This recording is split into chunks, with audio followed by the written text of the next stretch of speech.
Hello everyone, today we talk about the early Imperial Roman battle array, and I start immediately by pointing out that any positivistic determinism regarding whichever way the Romans went at war in terms of battle lines, of space between the units or things like that, is at most just conjectural, right? There is not a definitive way in which we know like how what kind of order the Romans had, what kind of general, say, tactical interaction existed among the legionary subunits and things like these, right? This is actually notorious for anyone who has at least properly the ABC of Roman history, historiography, and especially military history. It's not really a matter of opinion. This is a universally unknown topic, right? And when you have the description of this or that array, of course, we do not go by saying, okay, well, this is exactly how they went at war. There is very few evidence from different moments in Roman history that are, in fact, documented in different ways. Paradoxically, we know more about certain parts of the, say, Middle Republican Roman warfare, battle tactics, and array than for the early imperial times. This is a bit like with the Greeks, like we know better some aspect of the much more primitive and simple classical hoplitic phalanx, as opposed to the sort of much more advanced and sort of bigger deal in politically and military Macedonian phalanx. We already discussed these topics at length on Schwerpunkt, so I don't want to repeat myself, but this is just a warning for anyone who may go out there and think or say, meeting someone claiming that they know the formula, they know the numbers, they know the fixed regular. This is notoriously charlatanery. And for that matter, it's important to frame also certain aspects of military logic, especially for somebody who reconstructs medieval battles for a living, like the concept, for example, of the battle line, right, in general and gradual use of reserves and how and why an army would evolve to a certain direction. I want to resume the specials about the genesis of the Roman legions, and specific tactics, especially the manipular one, because, say, at least for those who were not really much into the thing, but even those who think they may be, like the explanation of why, for example, the Roman passed to the the manipular system, or the cohortal one, may not be readily evident. They may throw around some idea in general, but the core of the matter, which is mainly political and sort of strategical rather than strictly tactical, even though of course they sort of reflected those levels, is in fact most often just trying to be explained mechanistically at a one-to-one, like the Roman legion, I don't know, could defeat the Phalangite because he could take away the Sarissa and just go into closing in because he would enter the gaps of the formation and all this kind of BS, right? That I found out, especially before starting the YouTube channel, and actually even as a cause of that an enormous amount of adult people believe like these things are true, like that they actually own this kind of expertise and they understand how it works. And I will not digress on the politological and philosophical reasons why this reflects an incredible cultural underdevelopment of the masses and the general way that people are, or better, are not educated in a very serious, deep and critical way. But it's not for today's video. At least that's something you have to go step by step and sort of acknowledging, especially if you're, I make these videos to wake up a bit those who are maybe half asleep regarding these topics. There's nothing really wrong, not just in not knowing something, but also accepting and that's important historically, that we just do not know, and that you can use analogies, you can sort of make sense of certain aspects, but that certain hypotheses, while better than others, are still hypotheses, right? And that's something that the historian must, of course, after having tried every possible way and still, of course, hoping, dreaming to succeed in some way, has to be honest, at least as far as what the present brings, and so staying awake about that.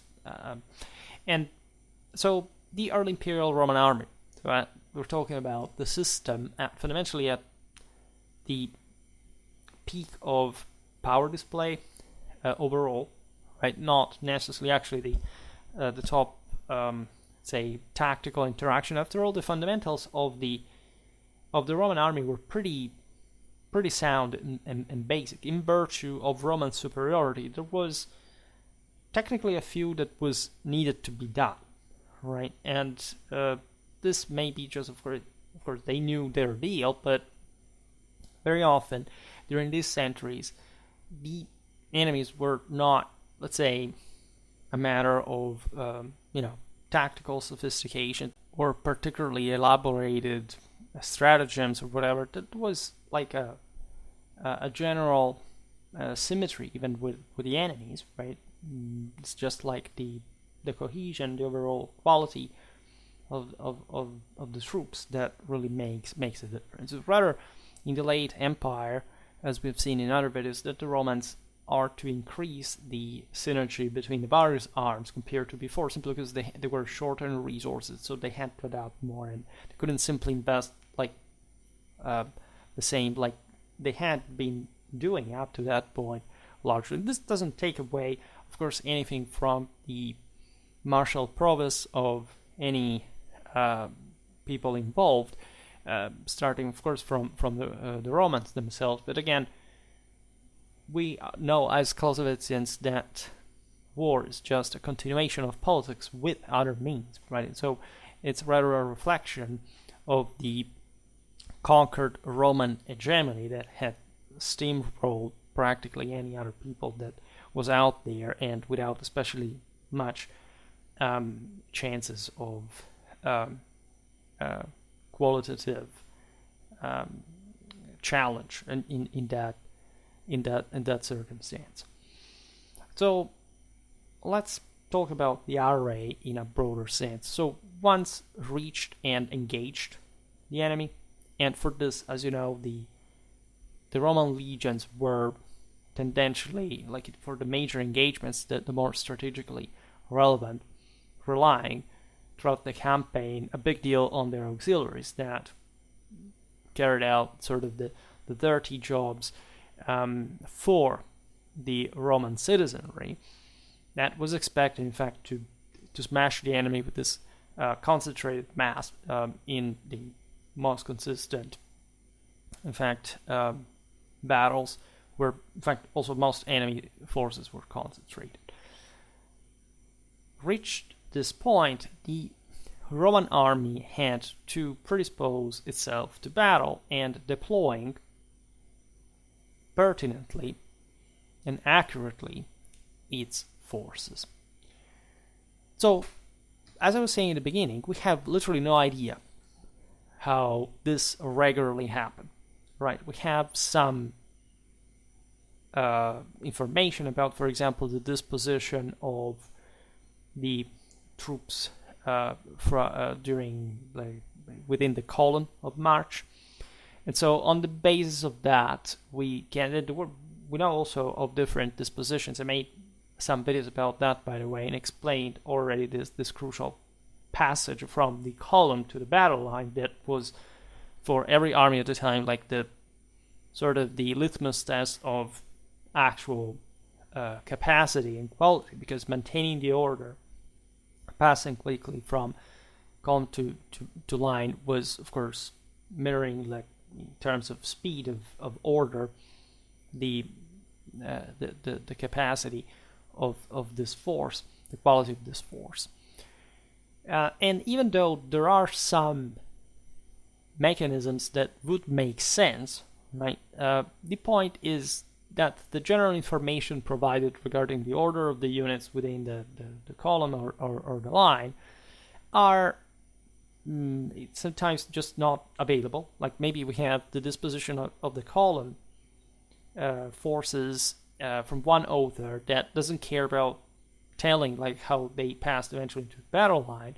Also because generally speaking, we don't have time for this today, but as you know, we are substantially short of Roman military manuals telling us positively, look, this is how it worked, right? The Romans were an incredibly pragmatic people. They made war like for existential raison, and they did not need, like any other people, if not exceptionally, but in fact for the same reason, not for strictly military purposes, to explain to a world that fought habitually without this this theoretical insight how it needed to be done. Naturally, there was something at the time around. Mostly the Hellenistic tradition had, especially at this point, with the Roman Empire that is hegemonic over the Mediterranean, has permeated the Roman, the same Latin literature. At some point, there is, of course, an interest in more sort of modernly and secularly thinking, of armies, not just as the incarnation of divine imperium, but as something more schematic and sort of descriptive, right? But it was just something that legitimately is normal not to know for the times and places, all right?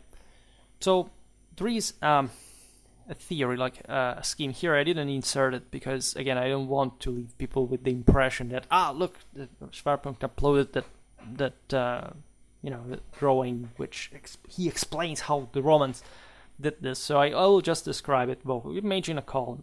So there is an idea, at least there are some hypotheses regarding the fact, and we will talk about it in other videos dedicated to the column specifically, that of course is not a battle array per se. At least it is conceived to some degree cope with ambushes, so being ready to fight, of course, but primarily it's for being redeployed in a battle line in differently echeloned formations. So you would have the ally at the head of the column and shifted on the right. Some other auxiliary forces in the rear, so this could be either cohortes or other ally cohortes equitata, etc. Echelon down left compared to the ally that are all on the right, let's say, of the breadth of the column. These two formations would have had to eventually redeploy a battle line on the right side. Then behind these, let's imagine like an army of 4 legions, right? And we have echelon from up left to down right. So starting from the opposite end of the formation with the Legio Prima, the Legio Secunda, and the Legio Tertia, right? And the essentially the first one would have to go, as we'll see, on the left, on the left of the battle line. The Secunda essentially deploying more or less frontally and still changing front, right? In passing like from the narrow front to the broader one, and the Legio Tertia having to be on the right of the Secunda, just like the Secunda was at the side of the Prima, and so deploying this center that, albeit this scheme conceives a bit as asymmetrical, as we will see in the end. Behind these legiones, you would have echeloned just like the same, right? So from up left to say ahead left to below right, the impedimenta, so the supplies that are normally protected by other troops. In fact, behind this there is the Legio Quarta, the fourth legion of this array, that has to actually remain, as we'll see now in the battle array, as a reserve. It's all hypothetical, by the way, but it sort of makes sense depending on how you want to approximate, like a clash of this, of this era. Finally, you have on the left of the, and slightly behind of the Legio Quarta, some ally that would have to advance and going on the left, so as we'll see now, constituting the extremes, the wings of the formation. So what actually turns out, ideally, in the battle line, something asymmetrical in this case, because it's again just as an exercise, a divertissement. The first battle line constituted by, and basically the main and single battle line in a strict sense, constituted by four chunks from the left to the right, the three legiones and the auxilia, right? And this already, as we will see, is usually like there was a greater symmetry, like in the Roman armies, differently from the Hellenic ones that were normally shifted, like they had the strongest forces concentrated on the right, and this caused, at least in their case, a literal asymmetry habitually in the battle formation. Then you would have the wings constituted by the allies, so the cavalry forces, the impedimenta behind the legions in the center, and behind the impedimenta the Legio Quarta as a reserve, right? It's a very like the reason why we imagine it like this, because it's just a simple way to think the habitual components of a Roman army passing from column to battle line. But again, we have no clue whether this is the case or not, and it's likely not, in my opinion. In any case, this is from this possible passage from column to battle line is just like of the same order of necessity and of technicalities that would have involved, like any army, the most practiced deployment in general, as we've seen recently, also talking about the Roman tactics coping with the Brythonic armies, contemplate, like at the Battle of Watling Street, for example, the legions in the center, the infantry auxilia on the flanks, and the cavalry on the wings, right, and the extremity of the battle lines. That's also the simplest way of war. Like, infantry was decisive in the ancient world, at least in the sedentary contexts, and as such, it was infantry that had to hold the battle line, while the cavalry would operate on the wings. And this is not simply because cavalry is more agile, maneuverable, can outflank, whatever. Because actually in the Middle Ages, with cavalry dominance, it's sort of the other way around. Of course, you can outflank with cavalry and, with hiding certain parties, mounted ones. There is a protagonism in that, but infantry would be placed on the wings, traditionally, like this in the peak of 13th, 14th century warfare. And this tells you how there are some, intrinsic strategical rather than, say, tactical quantities involved that matter, say, more, eventually are reflected at both levels, but that are not simply about the aforementioned sort of mechanistic determinism. So cavalry is more agile, so it has to do that specifically. No, right? It's not always the same thing. There are other important factors to determine where you're going to be deployed.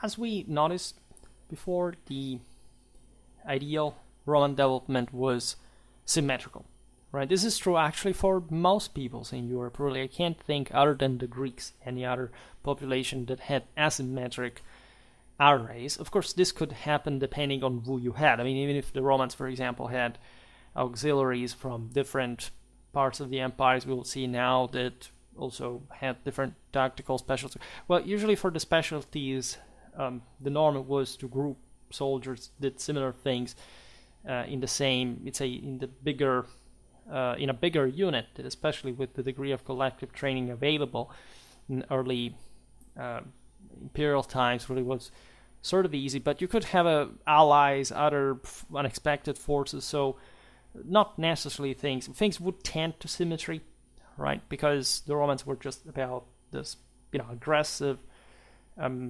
Still, it doesn't matter how disciplined and collectively trained they were, but they were essentially still warriors, right? It was some degree of individualism that just translated itself in this frontal aggressiveness of the Roman legionary. It was beautifully channeled, in fact, through the same training and everything. This is valid for the other enemies that Rome faces, right? In any case, the aforementioned deployment with the legionnaires in the center and the auxiliaries in the outer position was not an absolute rule. Agricola, for example, as Tacitus tells us in the homonymous work 35, deployed at the Battle of Mons Graupius that we've seen. There is a video on the battle I uploaded. We talked recently about Brittonic warfare. Deployed on that occasion 8,000 auxiliaries at the center, leaving the 2 legions at his disposal in reserve. And that battle is extremely fascinating because, as you know, it was won by the auxiliaries fundamentally. Probably like the Batavian and Germanic ones against the Celts, the Caledonians that were not particularly performing and were essentially taken out as much more ferocious and motivated force. You see, that's also the divide that we talk often in our videos about the Celts and the same subdivisions, those who fought closer, say, to the Germans, were more cohesive, etc. Britannia had the lowest military quality in the entire Celtic world. Peoples like the Batavians were, again, very primitive and all, but they were in that sense very aggressive, very loaded, very cohesive, and they made excellent auxiliaries in the Roman army itself. And essentially, the Battle of Mons Graupius is a proof of how protagonistic sometimes the auxiliaries could be, right? There was no reason for the Romans just to spill their own blood, right? If they had auxiliaries that could carry that out because they wanted to become Roman citizens themselves, and they would do their best in that situation. We'll see it hopefully in new videos about the Roman auxilia, because there were really many types and we haven't covered them adequately. Also, not many differences in terms of panoply between the legionnaire and the auxilia. Like, the stereotype is that the latter had to be lighter, and yes, we think that they were, but aside from the fact that the same Roman legionnaires were not that, say, radically uniformed in the modern sense of the word, we do believe that there was some sort of segmentation within the same units, within the same cohorts, the same, like within the same legion for that matter. But the auxiliaries could in fact be equipped as well as with the same, say, stereotypical legionary equipment. It would be, especially if they were to be employed in this sort of more forefront battle line situation.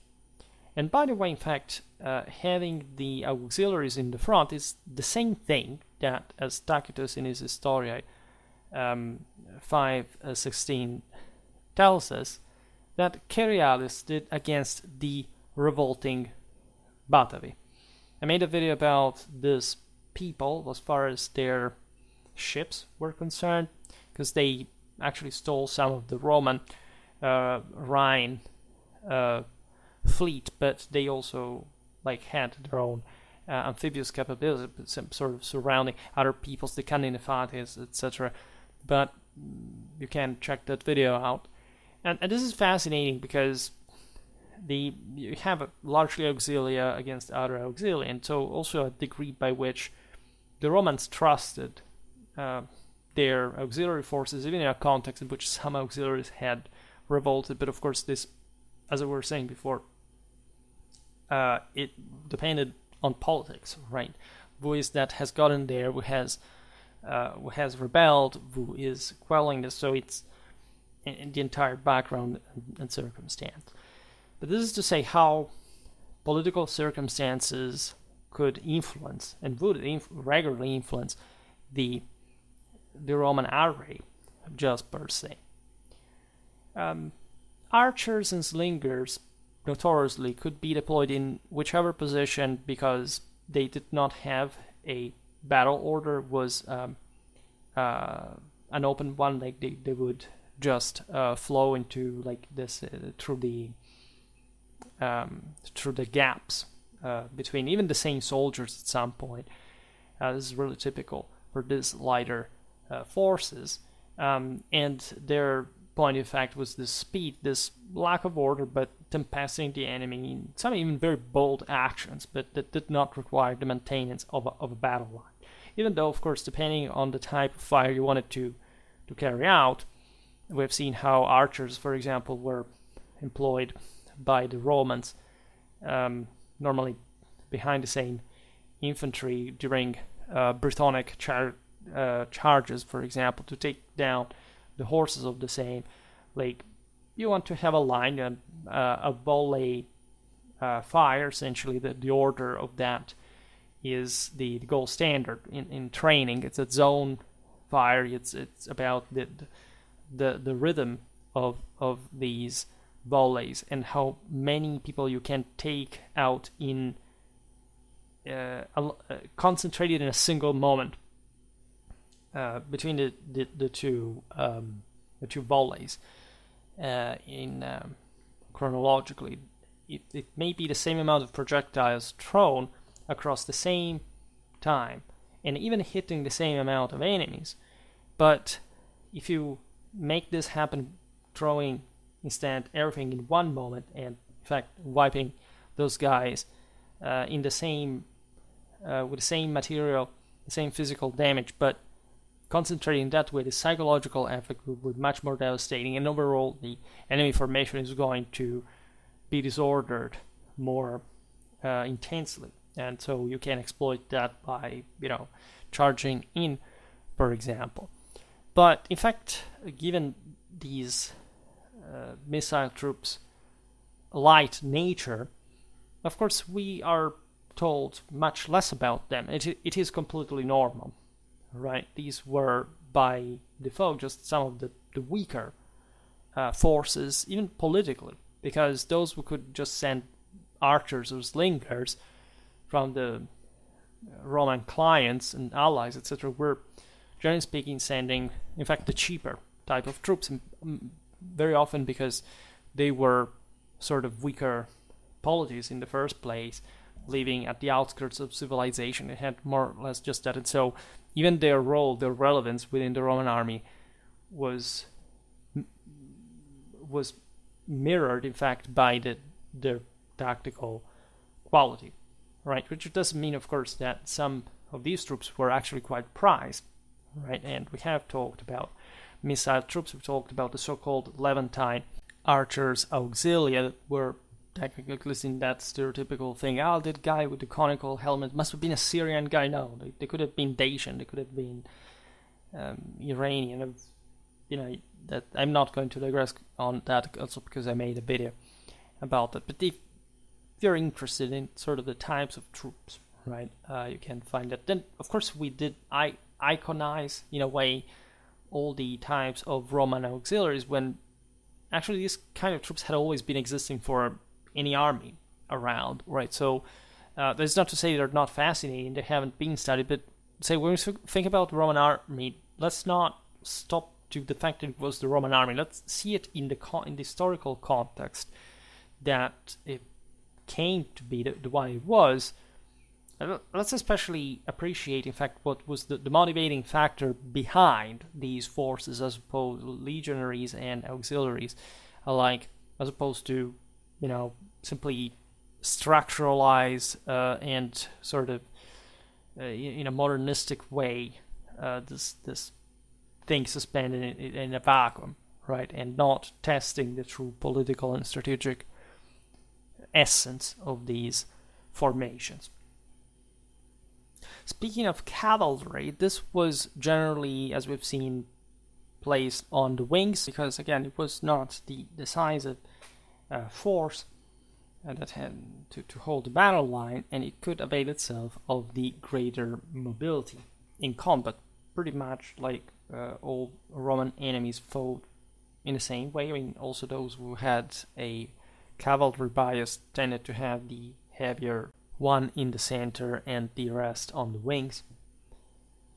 The auxilia did not have, as we were saying before, all the same type of armament, consequently nor the same tactical employment. The Germanic Tungri of Agricola, for example, were likely armed as heavy infantry, right? And this was just the case for most auxilias from the Celto-Germanic area, because those peoples were mostly about heavy infantry. This is actually true for most European populations in general, at least in the sanitary world. In some cases, however, and also in that sense not very different from the Romans themselves, especially when they were so neatly armed, like the Romans in many ways. Coat of mail, for example, just that makes, together with shield and spear, just like the equivalent of heavy infantrymen. And again, some of these guys would have been instinctively more instinctively, like just more by background, capable of risking their lives in ways that the Roman legionnaires were able to do, but to maximizing that in specific circumstances. It wouldn't differ radically in terms of tactical employment. I mean, in early imperial times, the Romans fought like hell with their legionary infantry, also among each other, etc. So, and it has always showed that, like, the standards of these forces, the auxiliaries, were weaker in the balance of the Roman army, right? But they were more expandable accordingly, and as Rome expanded, there were all these populations who were trying to be elevated at the same Roman standards, and that were willing to die for Rome in a way that a Roman legionnaire would, say, think at least in different ways. In any case, also in situations in which the contingencies connected with, for example, the terrain characteristics, or in fact to the aforementioned necessity to spare Roman citizens' lives, would suggest different choices. The battle array would be constituted invariably by a center and two wings, right? The problem is also the reserves. How many battle lines in depth existed? This is actually, in my opinion, from a tactical point of view, given that I specialize in this for a living, the single most important question to answer in the first place, because in that you decide basically the entire tactics that you want to pursue, what kind of general standard existed. In fact, among still different peoples across Europe and the Mediterranean. And this is not just even a simply, okay, well, this depends on the terrain, how much space there was, as if, armies were simply compressed among, natural obstacles. That's not really. At best, you adapt yourself a bit to the to the obstacles that you want to put between yourself and the enemy. If anything, yes, you will try to cover your flanks with, I don't know, forests, hills, or something like that. But the point is that you are still deploying in an area that is wide enough for the army. So the decision whether, for example, using some reserves or not is really depending on how you see the battle unfolding in a strictly military sense, aside from the terrain. That, yes, is the protagonist of the battle, but it's not really squeezing the formation physically, mechanically, to the point of changing arbitrarily how many battle lines you would deploy that in. And about this, we should make actually much more in-depth videos, because of course there are single, episodes in which you can measure this, and there's not this great level of statistic evidence regarding, like, in fact, it's all very punctiform for ancient history. Like, there is a general trend. Yes, they fought more or less in that way. You can see it from different battles, but let's say what we see from classical historiography is just a specific attention, also because of a certain worldview that was focusing on the greater heroes on world conquest and something like that in specific engagements, and sort of bypassing the many others that would make the campaigns and the general strategy. All right, if you study, like, only from medieval times, like in the 13th to 14th century, you can start looking at all these other previously unknown engagements on a smaller scale. People say often about things like, oh my god, in the Middle Ages there were so many small battles, weren't big ones. Really? Because, I don't think that there is any evidence of this. Like, if you study ancient warfare and you look at the main battles, and you obviously realize that there were many other engagements that historiography doesn't discuss, is there may have been at some point more concentrated power, sort of bigger polities that could bring more forces, like in these major showdowns. But this doesn't mean that there weren't smaller engagements, and evidently we don't see them, even if as evidently they must have been there. And we're also told to some degree, but for ancient historiography, we're told more in terms of, sometimes even with great detail, depending on the context, the story, and the circumstance. Think about, I don't know, the Peloponnesian War, right? We know a big deal things of the detail of those Greeks and their phalanxes, but in that regard, we know much less about the bigger Macedonians, the Autochoi, the Saint Romans, and for reasons that are eminently, yes, they're literary, they're narrative, but reflecting a political and social reality, and surely not the fact that there were no smaller engagements out there, being really normal. From the Middle Ages, you start seeing them, and you realize that there was really not much of a difference from the ancient world. And you have this sort of, there are entire videos on YouTube dedicated to this, like with millions of views. Why were medieval armies so small? Were they? Yeah, compared to what exactly? Because medieval armies weren't that small. Like, the concept of major field armies being 30,000 men was always there, where there were always regional powers could put that together. It's not changing really much from the ancient world, after all.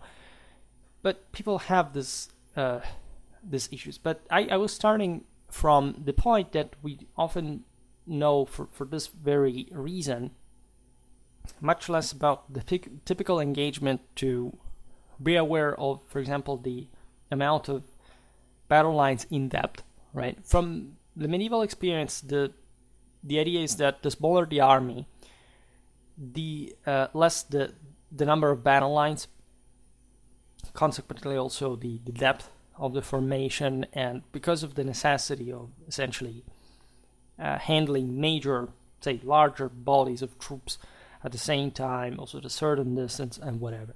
Today, again, I can't digress on this topic because it would require the analysis. I don't think it has ever been studied in this strictly technical terms, like focusing on the battle lines specifically throughout all say, Roman history, and it's not so crazy to study. Like, you can't do it in a PhD research in a few years, but it would be really, really interesting. And we haven't made a big deal of Roman battle videos, but we will get into them more hopefully over time, and we will perhaps see something interesting also from this broader picture. Now, the deployment in depth could be constituted in function of this array, but mainly the enemy to cope with and the general necessities of the moment.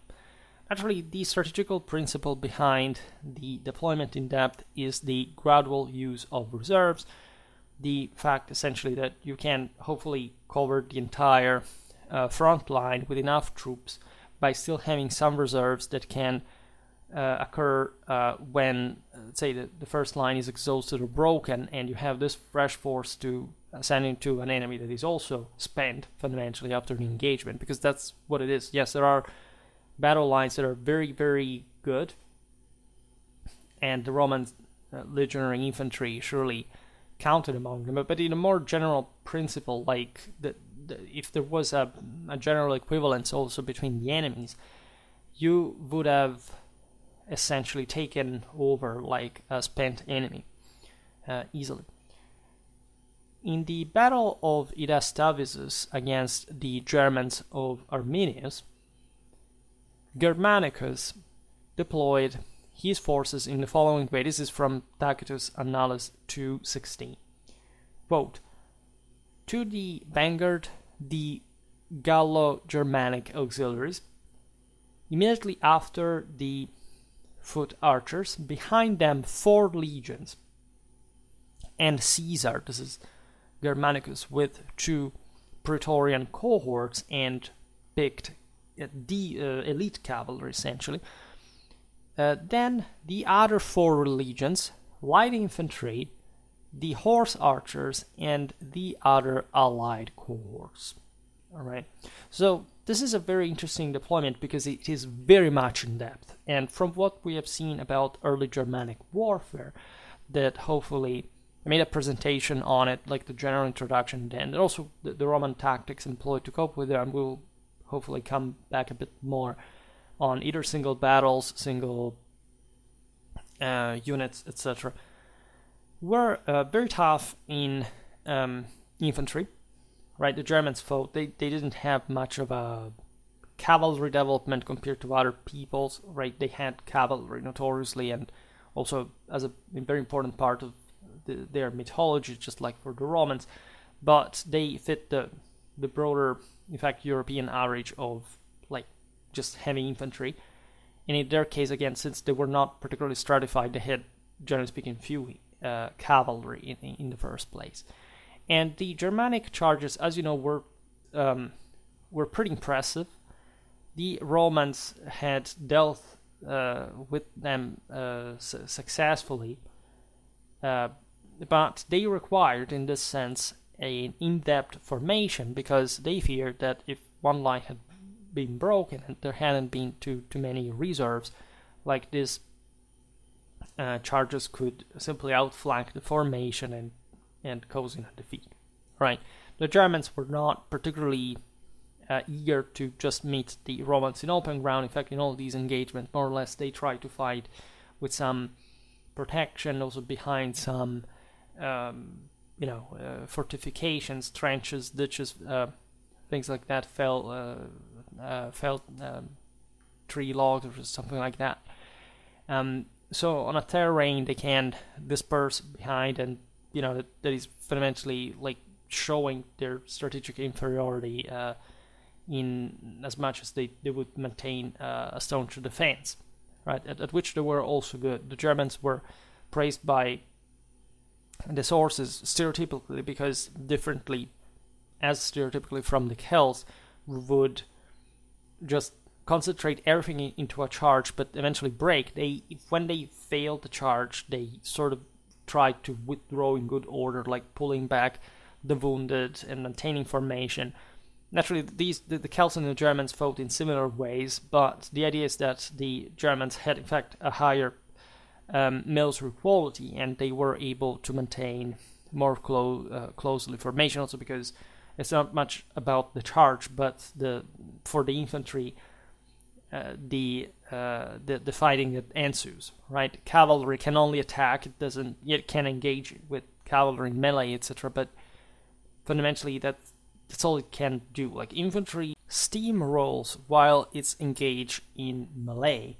And definitely when the Romans have to cope with the Germans, they tend to have this more in-depth formation with tough, heavy infantry. And again, this is interesting also because when you look at the Roman Empire, generally speaking, the auxiliary forces that are brought to cope with different peoples, well, they tend often to be similar. Before we've seen Cerealis using essentially other infantry auxiliary against infantry auxiliary, like heavy. It is absolutely normal again in the broader Europe, continentally speaking. Heavy infantry can be found. You find Celto, Germanic, Hispanic infantry, heavy infantry that basically performs the same identical function, right? The Romans themselves are heavy infantry on their legionary basis. And so you have, of course, the Roman capacity to modulate, and we will see it better in other videos, also the type of auxilia on the basis of the enemy they have to fight regionally. Right? They knew more or less what they had to fight. Of course, they could have some extras in terms of variation, specialty variation, but this was mostly just to have a tactically complete force. And in fact, the array that Tacitus describes here would look... we have read it. There is no need to just redescribe it. But you have essentially a very strong core, like of one to... actually, let's say, because there are the archers in the second and in the sixth line that are, however, respectively foot and mounted, by the way, but they're still light forces. So the concept here is not really 6 or 7 battle lines, but fundamentally, and we have read, if I'm not wrong, the first ones. No, those were actually heavies. So yes, also for the latter line I mentioned, so 4 battle lines. All right, actually 5 if you consider, because there are the Praetorians, the center, but they're just a few forces, right? And the commander is in fact at the center, and there are the wings ready to intervene. So it's a very compact force. You know that the Romans were on the offensive here. They went at the Germans relentlessly. They had to send in the Praetorians to dispose of them. Finally, this was the vendetta after the Battle of the Teutoburg Forest, so it's a sort of an epic clash. In many ways, we will hopefully see it on another occasion, but it's also a pretty famous battle for that matter. And extremely compact, tough deployment. Then, probably the single most famous early Imperial Roman battle array is described by Arrian in his Ektaxis Kata Alanon, right, which already shows you like sort of the Hellenistic bias, also in a bit the different way, and in the hyper detail, in fact, information is provided here. In fact, it's not really thought that this array was literally used, at least in a specific way, to deal with the Alans, this Sarmatian people that, as you know, also have made multiple videos on, because it lives on also within, in part, the Roman Empire. These were nomadic warriors from the Iranian steppes that were to be dealt with pretty much like you would do against any nomadic foe, with a cavalry prevalence, right? The Romans fought against the Sarmatians in Central Europe, in the Balkans, in this this eastern context, right, in Anatolia. And Arrian, was the governor locally entrusted with the task of fencing off these invasions, and he left us this deployment that I read just because it's famous that we can't unread that extensively. We can't unread it in a video like this. So the deployment is the following. He says, every infantry wing occupies the highest ground locally, because the expedition will take place on this type of terrain. As you know, the territory of Anatolia towards Armenia, etc., is pretty rugged, right? The orography being quite distinctive. The Iranians descended those valleys, and unless they followed like the coastline, but in any case, there were the choke points, etc., and just the hinterland was pretty hilly. So close to the right wing, there are the Armenians of Bazakis and Arbelos. So, of course, these are also local troops. Again, this reflects what we were saying regarding the auxiliary forces you could find here from just also not the auxilia, whose units had been permanently established, but also forces sent from client states that thus, were to come back home. And of course, they were receiving a great deal of Roman input and training, etc. But this is not important now. Just telling you the variety that we will keep seeing here. This Armenians that Arrian says, being all archers, will defend the higher ground from that side, right? That is the right wing. All right. So you have these guys on a hill shooting, and they can thus hopefully outrange. Usually they use composite bows like the Allans here, and they would have the advantage of the higher ground. So more gravitational force, more reach, range.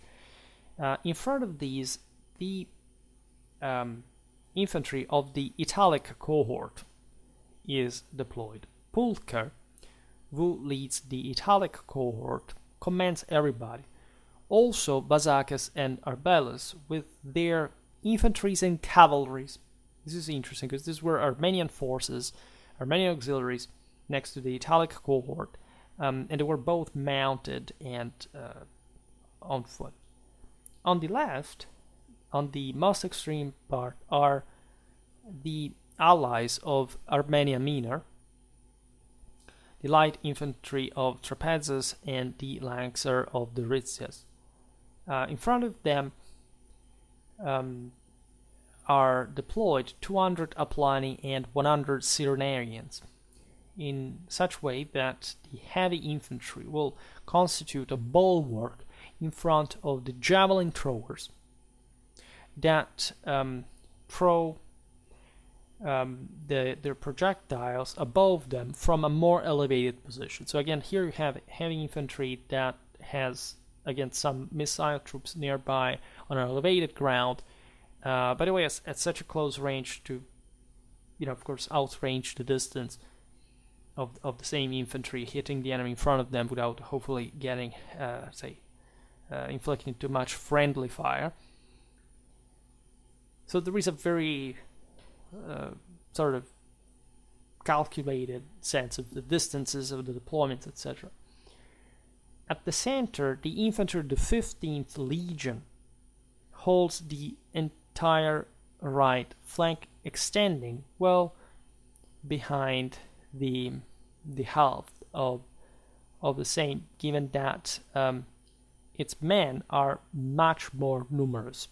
The remainder on the left is occupied completely by the infantry of the 12th Legion up to the margin of the left wing. These are deployed with a depth of 8 men in close order, which was seemingly a bit the standard of heavy infantry in the ancient world. Right, it's an important compromise between the front cover and the line resistance. This is present explicitly since Hellenic times.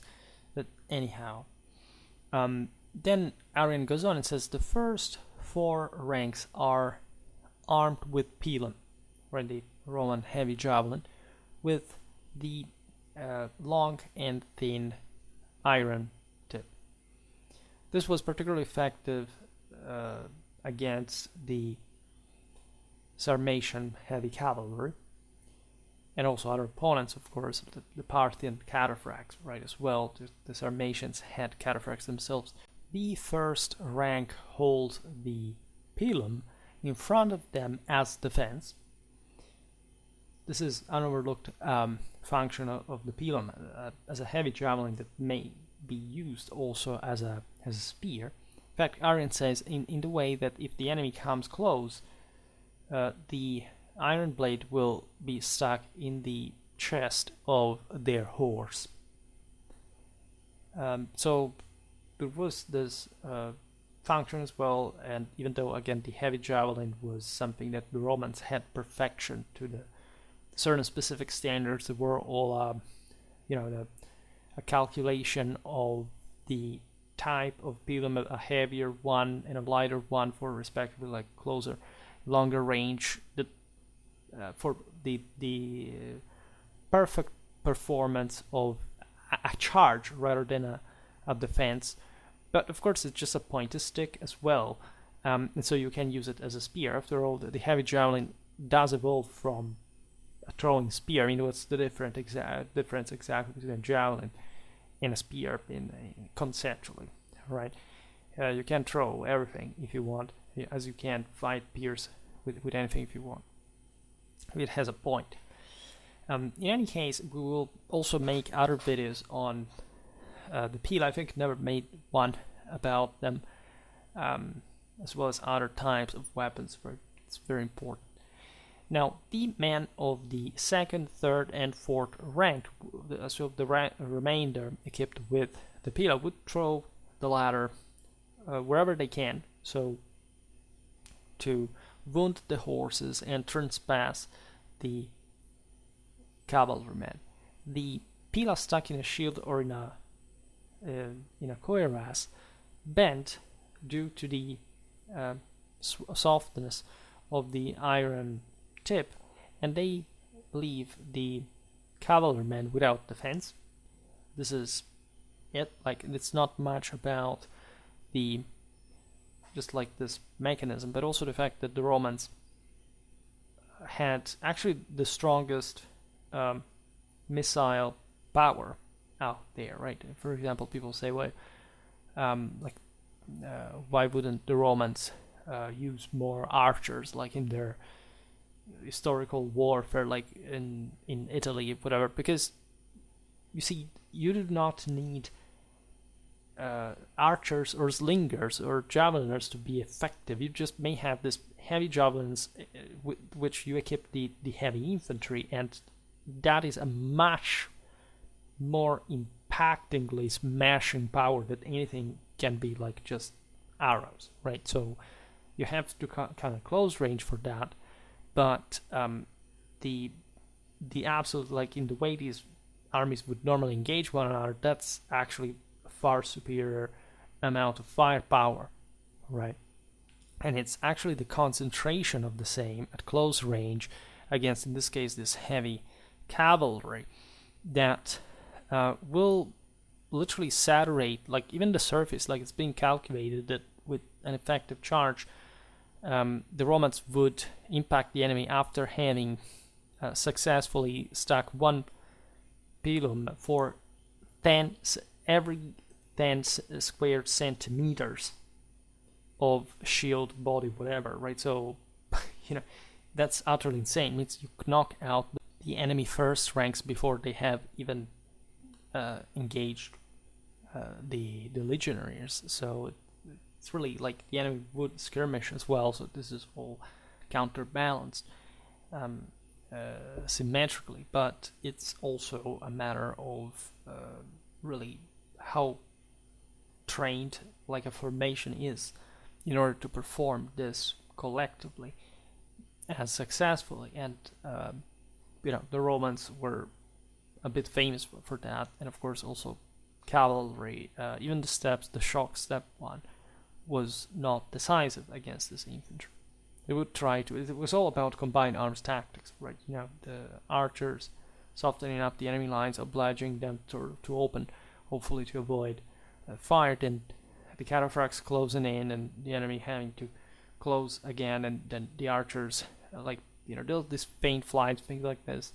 On a broader formation level, of course, this would not be so, like in terms of battle lines, so radically changing. But the small unit tactics, you would have felt that pretty strongly. In any case, Arrian goes on and says the units of javeliners must be deployed immediately behind. The 9 rank behind them is constituted by foot archers, the ones of the Numidians, the Cyrenaians, the Bosphorans, and the Ithurians. These were either Aramaeans or Arabs. All right. And you see, interestingly here, that these peoples are all peripheral to the empire, to civilization in general, and that's why they are archers. What I was pointing out before, it's not that they wouldn't have had heavy troops, but prevalently they were, like the Ithurians, for example, were semi-nomadic. Bosphorans were habituated actually to fight against the Sarmatians already, because they were Crimea, out there close to the steppes, raiders. The Cyrenaians, the Numidians, were at the outskirts with the Berbers of the North African hinterland that were pretty light. As you know, they would carry out guerrilla raids, so missile troops were quite important in that context, light troops with this skirmishing bias. Then Arrian says the war machines are deployed behind every ala in a way, so this is every wing, in a way to hit the enemy from the longest range possible, as well as behind all the entire battle line, right, in their deployment within their own formation. The entire cavalry is deployed compactly behind the infantry, subdivided in units, with 2 of them disposed on both wings, having the infantry and the archers as protection, and the 6 remaining in the center. This cooperation between cavalry, infantry, melee infantry, and missile foot is quite important, right? It helps, especially with the lighter troops, to maximize the general effect. Of course, you see this. We're talking small unit tactics, but we're seeing this just in the way, again, like the battle lines were composed, like with the center supported by more flexible troops on the wings, and then the cavalry and behind the archers. So everything would do, as long as you were able to integrate them synergically. And among these, the cavalry, the archers, Arrian says, on horseback, take position immediately after the battle line to shoot over their heads, while those who are armed with javelins, lance, spear, or axe preside the wings, and they wait for the convened signal. Right? These troops naturally are very ethnic, and you find, for example, also axes. Right? The Romans had their trusty dolabra that it's just a big axe, rather, but they would of course use it to smash somebody's skull every once in a while. Breaking armor with that was also quite a thing. But I mean, the presence of these ethnic forces that more or less were always had always existed. Think about all those Tureophoroi from Asia Minor that the Hellenistic states could find everywhere. It's just all these kind of mountaineers. We will see. I have something scheduled for, especially that series about the various auxiliaries of the Achaemenid army, the Calibas, for example. People, have you ever heard of them? That they were essentially among these, right? The descendants, at least, operating in this context in the Roman army, this regions, right? And they were sort of the most easily available troops out there, and they were also typically armed with axes, especially in the mountainous hinterland. Arrian says the chosen cavalrymen gather around Xenophon, together with this, of course, is not who you think by ego could be. There's a guy called Xenophon, together with roughly 200 heavy infantrymen, the guards of the escort, the centurions of the picked units, the commanders of the escort, and the decans of the chosen troops. Right, so this was an elite force that you see here follows pretty much the sense of at least heavy infantry, heavy cavalry, right, and other chosen troops with some of the finest officers and so on. Around him, we have also, around Xenophon, also 100 javeliners, in a way that, observing the entire array, they can be moved. So these guys were put in a position like the ones of Xenophon, like to control, like an elite intervening, like as a picked reserve, and that they could send not the entire heavy force, these javeliners, in fact, that they could be, Arrian says, be shifted to essentially cope with every problem that would have presented itself. Right? This is quite interesting. Valens, that commands also the 15th Legion, commands the entire right wing, including cavalry. The tribunes of the 12th Legion command the left wing.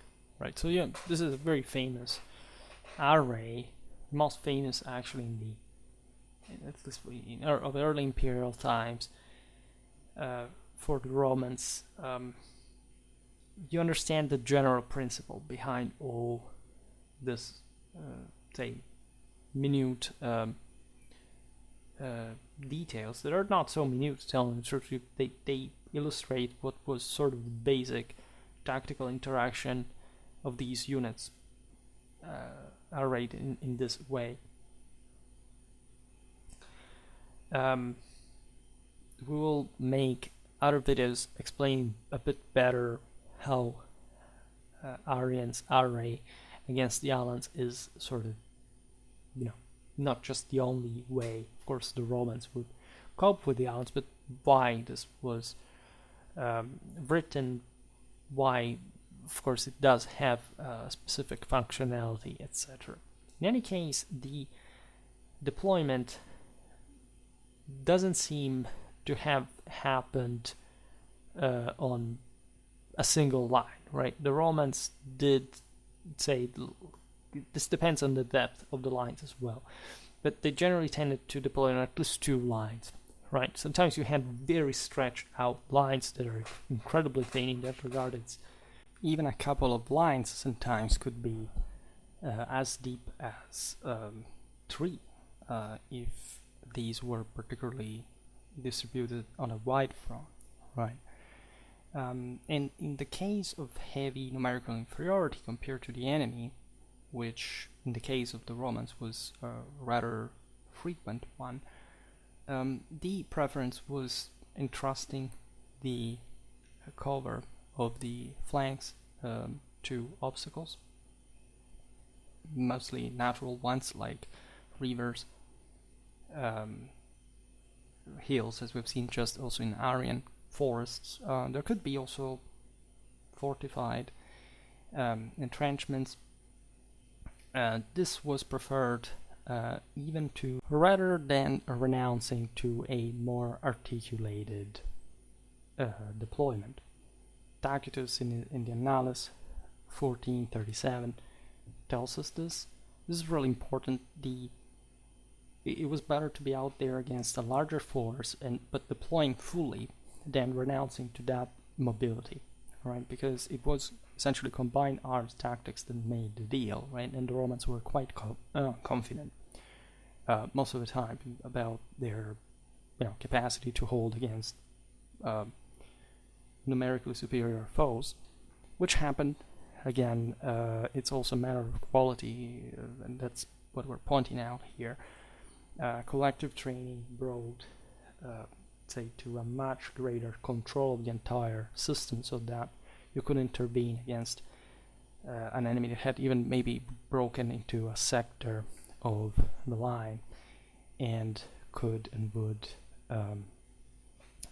try to push further. At that point, if you had reserves, if you had a strong chain of command, you could obviate in part to this. These are not irrelevant issues, right? There was also a degree of autonomy of the local officers that must be pointed out. Again, this is not the video for doing so, but I mean, a Roman army, no army is perfect, right? But the Roman ones display historically from an early time the capacity to have like a much more homogeneous standard of command, of discipline, of communications, right, etc. And of course there are big failures of intelligence. The Romans get into lots of ambushes, but that's because they were an occupation force. They were much more likely to be in them in the first place.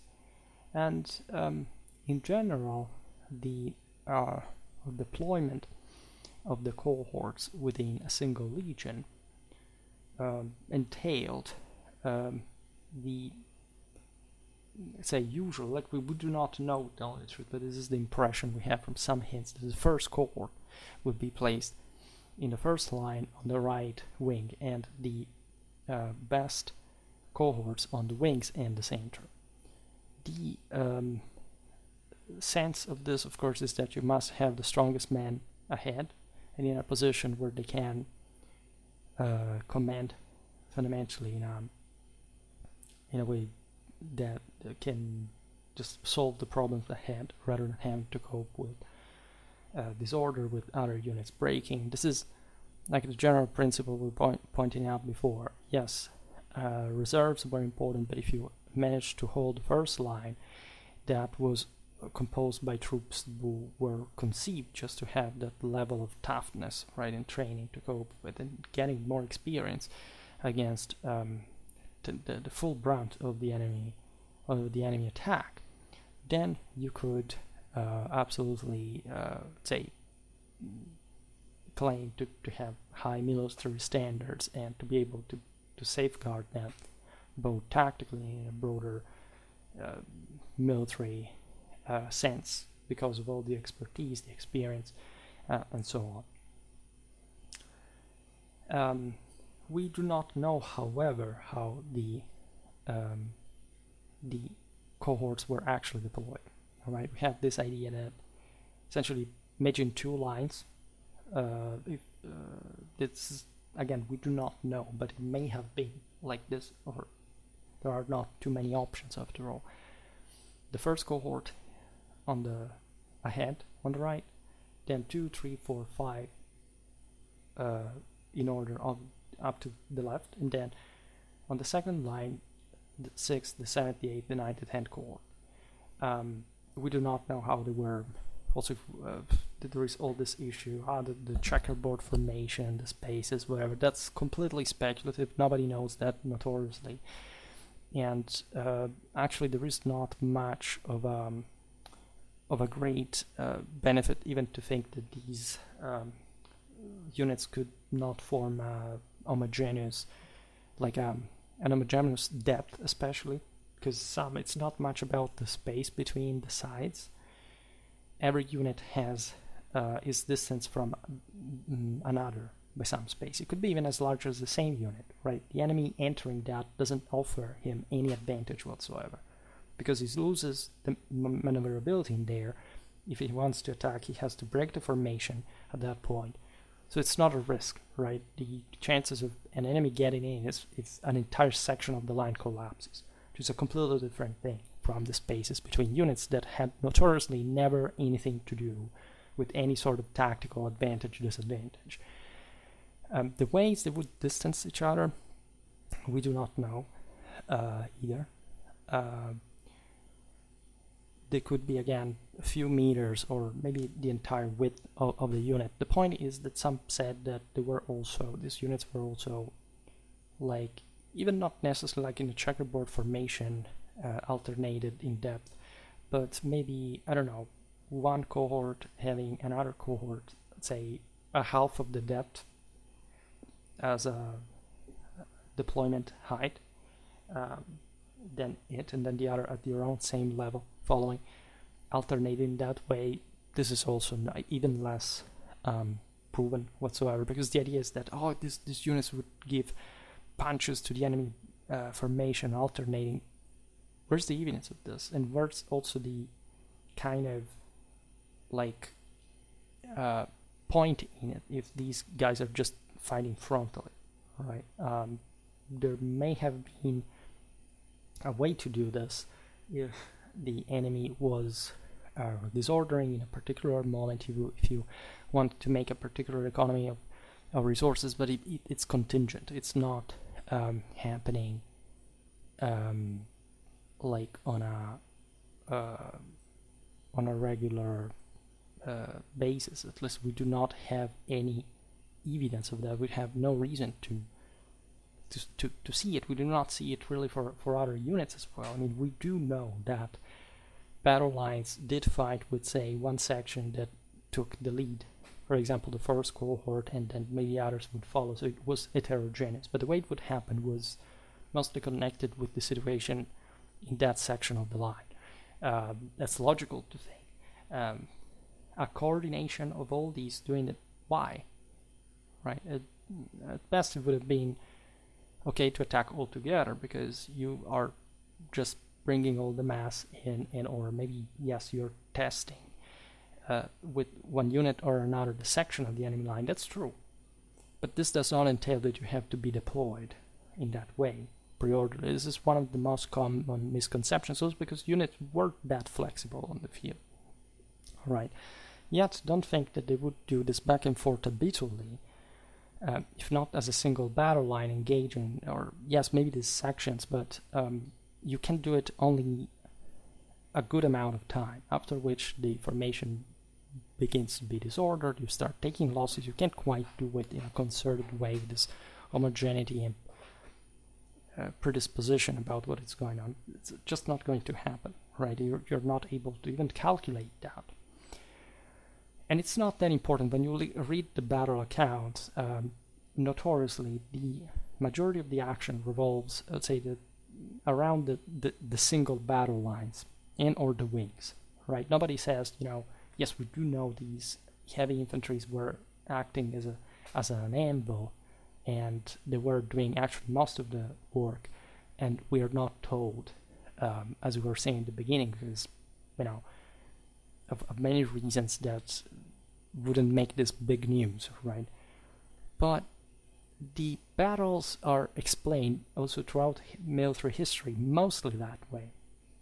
They don't tell you like this people won because they did back and forth, I don't know, with the cohorts or with the maniples. This technically still existed within them, and about which we do not know whether the tactical function had remained similar. In any case, things had changed. I mean, there were subunits anyway, the Centuriae, etc. So we do not know anything about these tactically.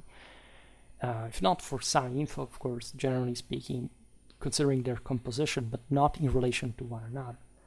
And battles in all times, ancient, medieval, they revolve around the battle line entered the fray as a fresh reserve. The enemy was taken by the side. Things like this is what makes it, right? The engagements were very long, especially when you had this infantry that can, as we've seen, smash, but it has mostly a grinding power more than else. And that's pretty much it, right? So any other sort of hypothesis remains such, and if you want to make it, you must provide with a cogent evidence. That's how actually armies work, which is notoriously in the field something that we do not know. So when a person comes up with that, we say,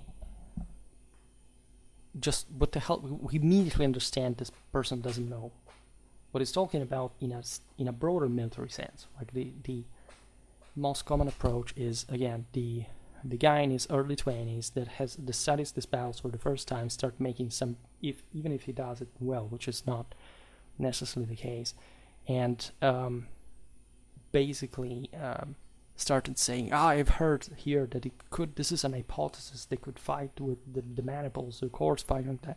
Immediately, that's seen by the expert as fantasy of a person that has not understood still that history must be sourced, must proceed with an order, right? And if you don't have the evidence and the explanation, you have nothing, right? Maybe analogies, maybe similarities, but especially in this case, no, right?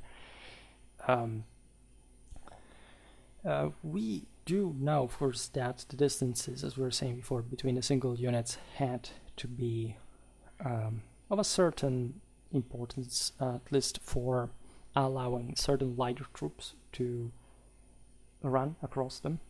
This was particularly important for the cavalry, and we're talking sometimes about just runners, people who, just like the skirmishers, were not meant to have a close order, so they could literally run into the corridors between the units because they were not in a formation themselves and they had just to chase the enemy. Right, this is what Arrian says in his Ektaxis, because during the pursuit, that's the thing, you unleash these lighter troops that technically also during the battle have nothing to do, because if they are skirmishers, like they are mounted troops in that sense, maybe they will have engaged and they're exhausted. They can still chase, yes, but you would like to have this sort of there were plenty of these guys we've seen, and think about the Kumans in Central European high medieval armies, or these predators, right? Freebooters, people who just lead out at that, right? It's extremely common, and at that point, those are not really fighting forces of a battle, but the explorers chasing down the fugitives after a rout, right? So this does not mean that the Romans would, or any other people for that matter, would deploy, say, an entire, in this case, a Roman cavalry ala, let's say, of, say, hundreds of horsemen, all well lined up, and just needing, I don't know, the cohorts to open among one another, having enough room for making this. Why would they have squeezed the ala behind them? That would have been just a cavalry potential you had to have, as we've seen in these deployment descriptions, rendered available on the wings, or some place they could move, they could operate. So we're not talking about that, right? Or if we're talking about that, we're talking about spent cavalry, or cavalry that has opened the ranks, can easily do that, right? Dissolving the formation and running through the corridors between the sources. Between the units, that's really easy, and everybody can do that, right? You have, after all, just to chase an enemy,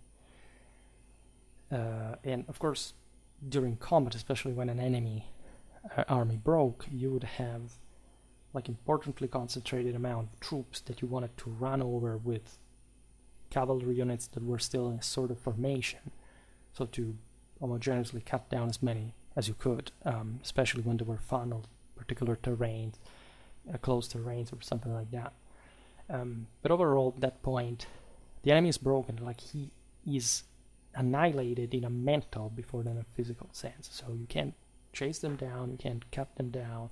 There's always like a heroic unit that exists that on the field cohesively to give the others time to flee. It always happens.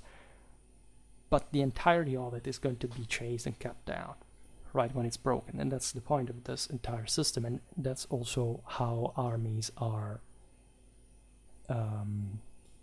conceived, like how they are technically built, and they are functionally arrayed, because they must maintain that specific order. That's the most important thing. Um,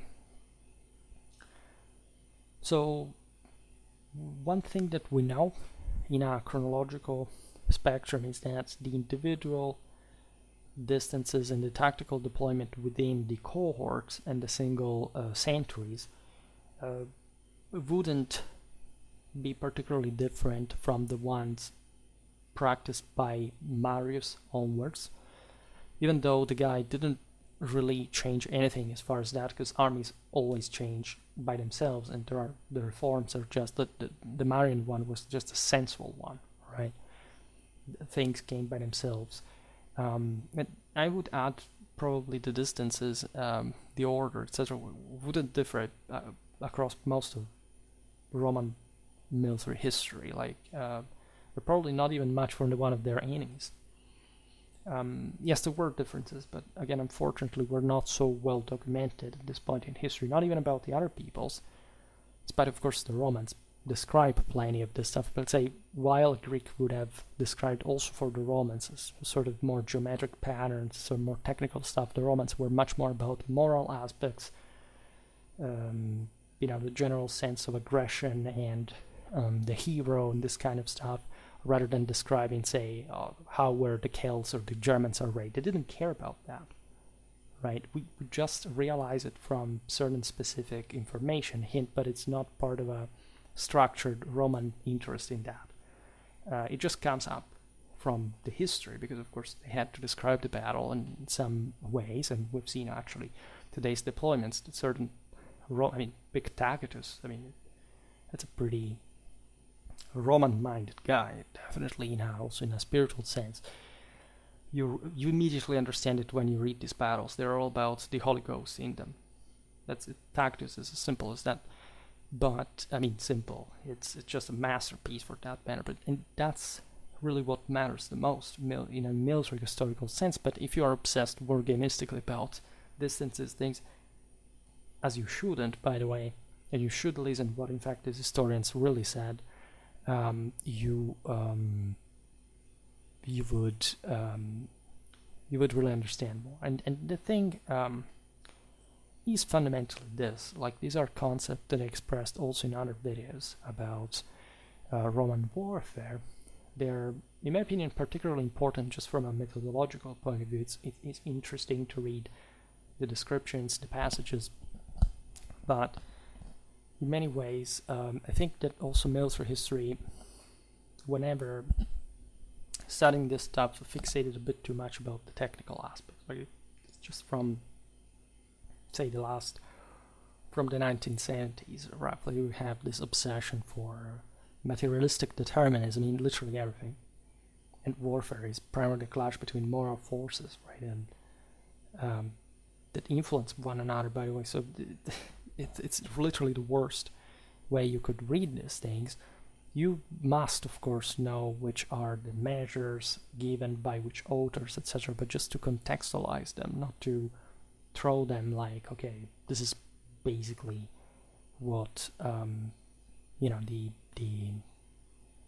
only thing you have, whatever, and they work like that because that guy said it. Lots of people approach history like that. That's not the way of going, right? For the rest, again, the best thing, as always, is to study every battle and to form just a view. I reconstructed many battles from ancient history as well.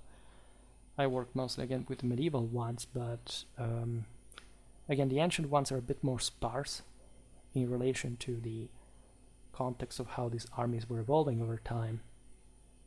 So it's a bit more difficult to make a statistical account. But step by step, if you get acquainted with the sources, if you are aware about the general picture, you would appreciate, of course, some pattern and some general variation, even within Roman literature. Arrian, just for the fact of writing Greek in that Roman context, is extremely different from so many other authors, including Greek ones writing about earlier Romans, right? So the world changes, and literature must be understood with specific expertise. You must know the original languages. It's very difficult sometimes to just start from scratch with a new language, but at least you shouldn't trust translations really more than much. In any case, we will keep looking, of course, at the Roman military under many aspects. I hope to make more about the Roman warfare. I have to accelerate a little bit on it. There are some cycles in that are exhausting themselves. I still have to think how to replace them, like when they are finished, and I was thinking just about increasing some Roman warfare, at least for one of the branches, and then we'll see. We could increase also a bit more of a Hellenistic history, not necessarily a military one, but things are going to go ahead. We'll see now. In any case, for any suggestion, if you're interested, especially about the Roman army, specific questions, like they're always welcome. As you understand, I don't have really a blank paper crisis in front of Roman history. In any case, for today, I stop it here. I just hope that you enjoyed this video. If you did, please share it. Otherwise, leave a like or subscribe to my channel if you're interested in my upcoming content. For today, I thank you heartily for listening to me. I wish you a nice time and see you next time. Bye.